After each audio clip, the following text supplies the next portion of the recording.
Shalom, kita bertemu melalui renungan harian HKBP Resort Sutoyo pada hari ini, Sabtu 16 November 2024. Untuk itu kita berdoa. Damai sejahtera yang daripada Allah Bapa yang melampaui segala akal adalah kiranya menyertai hati dan pikiranmu di dalam Kristus Yesus Tuhan kita. Amin. Firman Tuhan menyapa kita pada hari ini, yaitu yang tertulis dalam Markus pasal 1 ayat 32, yang berbunyi, menjelang malam, sesudah matahari terbenam, dibawalah kepada Yesus semua orang yang menderita sakit dan yang kerasukan setan.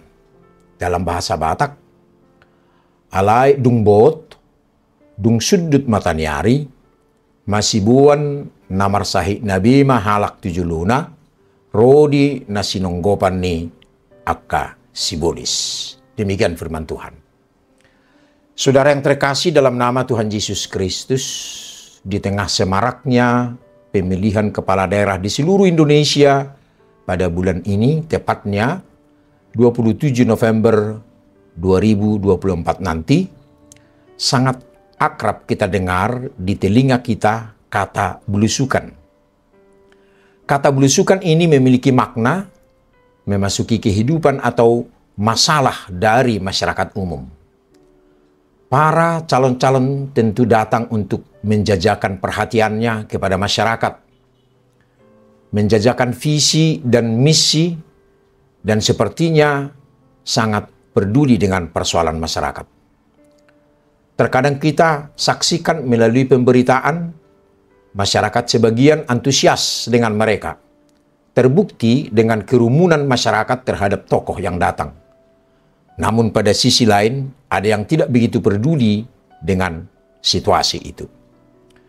Namun di balik itu semua, ada kepentingan pribadi agar mereka dipilih sebagai pemimpin di daerah itu.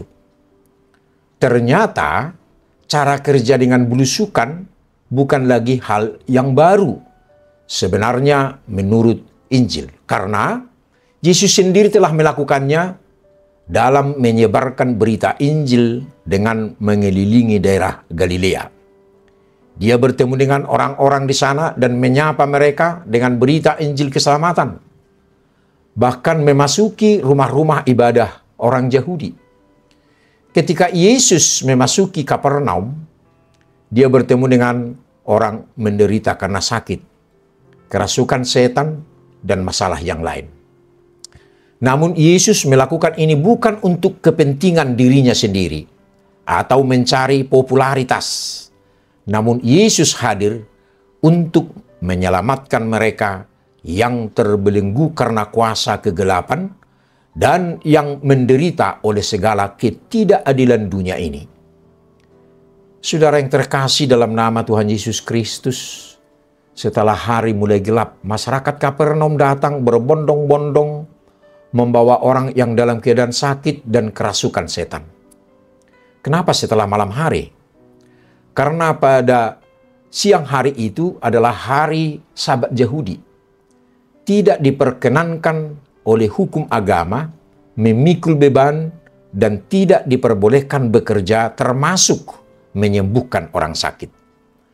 Namun melalui renungan ini kita mau diberikan pemahaman atas terjadinya semua ini. Pertama, pelayanan yang dilakukan oleh Yesus di Kapernaum membuktikan bahwa dia adalah Tuhan dan Mesias yang akan menyelamatkan umatnya dari kuasa kegelapan, di mana telah lama dinantikan sebagaimana yang telah dinubuatkan oleh para nabi Tuhan dalam perjanjian lama. Kedua, Yesus menunjukkan atas kepeduliannya dengan penderitaan yang dialami oleh manusia pada saat itu. Terbukti dari begitu banyaknya mereka yang menderita karena penyakit dan kuasa iblis. Dengan banyaknya orang menderita sakit penyakit adalah bukti begitu gelapnya kehidupan dan getirnya penderitaan mereka. Yesus hadir di tengah mereka. Yesus juga mau hadir di tengah kehidupan kita juga, di tengah segala persoalan hidup kita pada masa kini. Yesus mau peduli dengan persoalanku, persoalanmu, dan persoalan kita. Maka pada hari ini datanglah ke hadapan Yesus yang akan membawa kesembuhan untuk kehidupan kita. Tidak hanya persoalan fisik kita, tetapi terutama persoalan rohani kita. Dia mau melepaskan kita dari segala yang membelenggu kehidupan kita.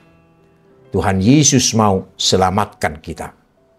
Karena bagi Yesus tidak ada yang mustahil. Dialah Tuhan dan keselamatan kita. Amin. Kita berdoa.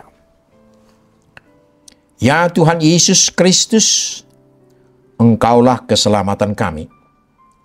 Bebaskan kami dari segala kuasa kegelapan yang membelenggu kehidupan kami, sehingga kami terbebas dan beroleh keselamatan yang daripadamu.